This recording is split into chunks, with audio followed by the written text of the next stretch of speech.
Obviously, we want to talk about Ukraine and about Russia. Let's start with Ukraine. What do we know about what's going on right now on the battlefield, whether it's up in the northeast around Kharkiv, Lyman, or down in the south around Kherson?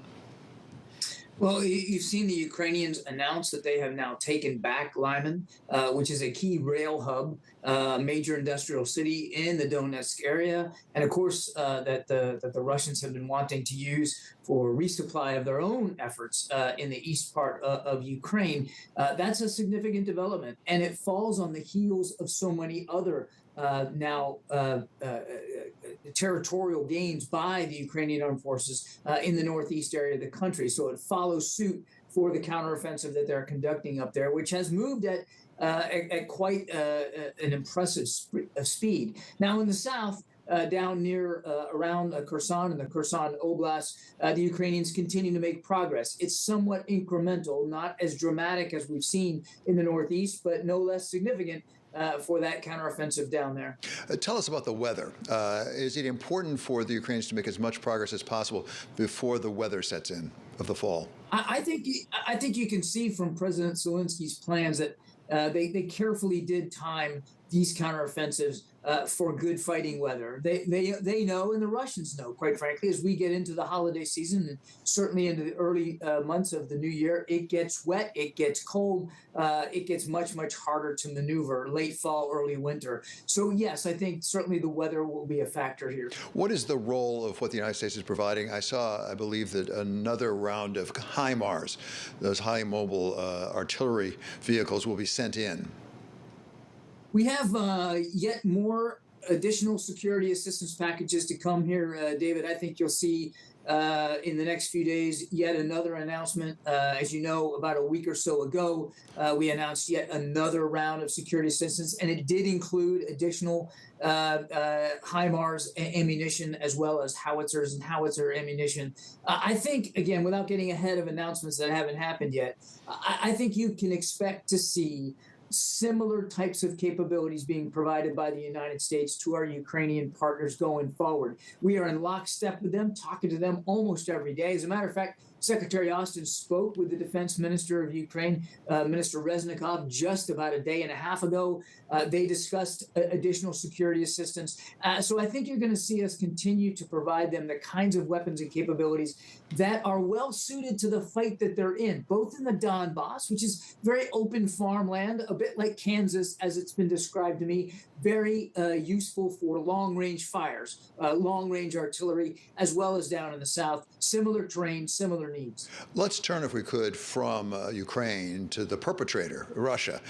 We saw President Putin give a rather grand speech, disturbing to many people, on Friday, where he purported to annex these oblasts down in the south and the east. What is the significance at all of that purported annexation? Does it change anything?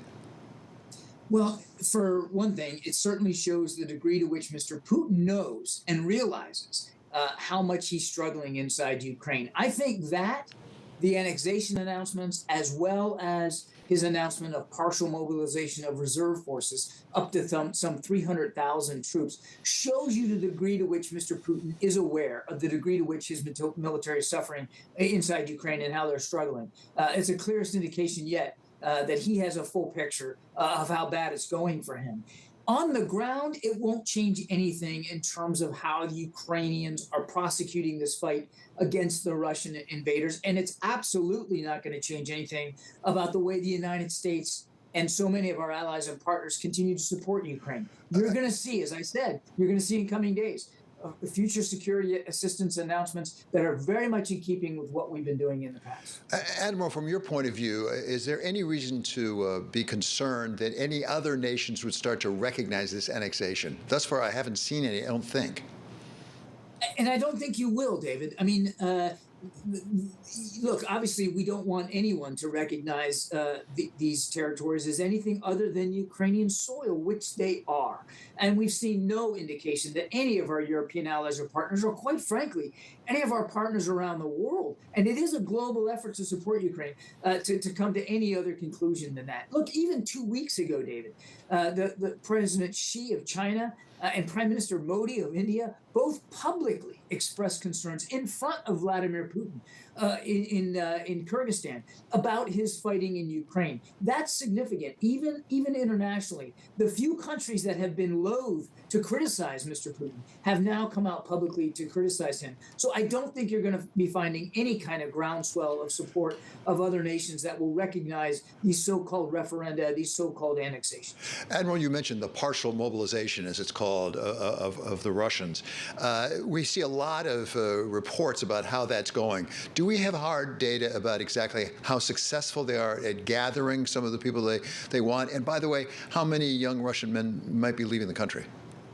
The short answer to your question is no. We don't have hard data. It would be difficult for us to have that kind of data inside Russia, where getting information, accurate information, is quite difficult, even for our intelligence agencies. But all the indications are, and we're seeing this through streams of reporting, both through intelligence channels as well as from just open source reporting, is that Mr. Putin is having difficulty coming up with the men that he is trying to mobilize, getting them on board. So many have left the country. We're seeing protests inside the country of young men who are not willing to be called up. Now, obviously, some are answering that call.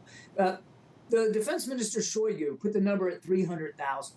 Now, let's just assume that that's an accurate number, and we don't know for sure that it is, in fact, the goal of Mr. Putin. But let's just say that it is. It's not clear, certainly from what we're seeing on the ground, that he's going to be able to get 300,000 reservists. And it's absolutely not clear, no matter how many he gets, what kind of impact they're going to have on the battlefield. Now, clearly, we have to take it seriously, and the Ukrainians certainly are, this replenishment of manpower that clearly Mr. Putin wants to put into the fight. But it's very, very uncertain how much of an impact they're going to make. Because there are reservists, they're probably not as well trained, not as well acclimated, certainly not as well motivated to the fight. So again, that remains to be seen, which is again why on our side, we're going to continue to provide the kinds of weapons and capabilities that we think the Ukrainians need to beat back these invaders.